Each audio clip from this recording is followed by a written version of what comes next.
obviously there was a lot of talk about Liam leaving. You came here to play for him. How have you handled all this transition the last few weeks? I mean, obviously I saw all the chatter online about it. I didn't try to pay too much attention on it, but I knew it was a possibility.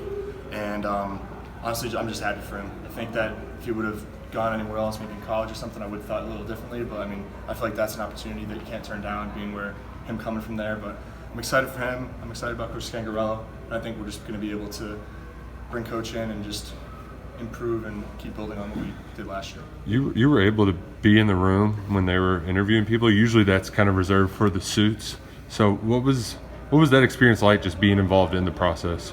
It was really cool for Coach Stoops to think of me and to really value my opinion.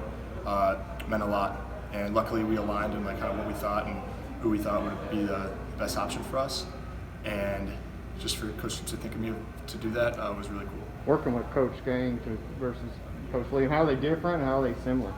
I mean, I think Coach Scangarello brings a lot of just technicality to the quarterback position. He's really able to focus in on the little things, and I mean, just with his experience and how many different NFL quarterbacks he's worked with, he understands how different guys tick and how just footwork and timing align with certain concepts and routes. And I think that just the little things that we've switched already, footwork-wise and timing-wise, is going to help us a lot in the long run.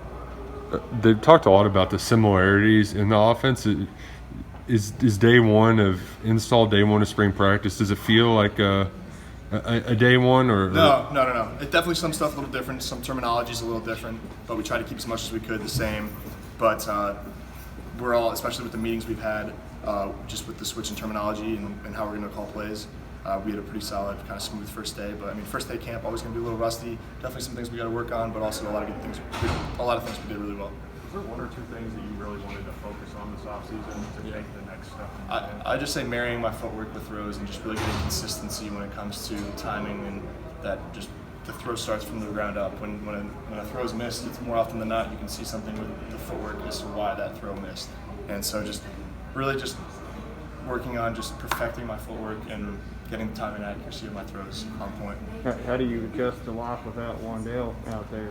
Yeah, I mean, obviously, like Wandale's gone, but we got some guys. We got some guys that have really stepped up, some young dudes who didn't necessarily get opportunities to play last year that worked really hard this offseason and made some flashes and did well today. So it's going to be exciting to see how they progress throughout spring ball and kind of how the depth chart shakes up as we go on. What is what do they have to do to make those strides? Is there anything specific? Is it working with you? How do they get up to speed? I think it's just reps and just understanding the playbook and understanding routes.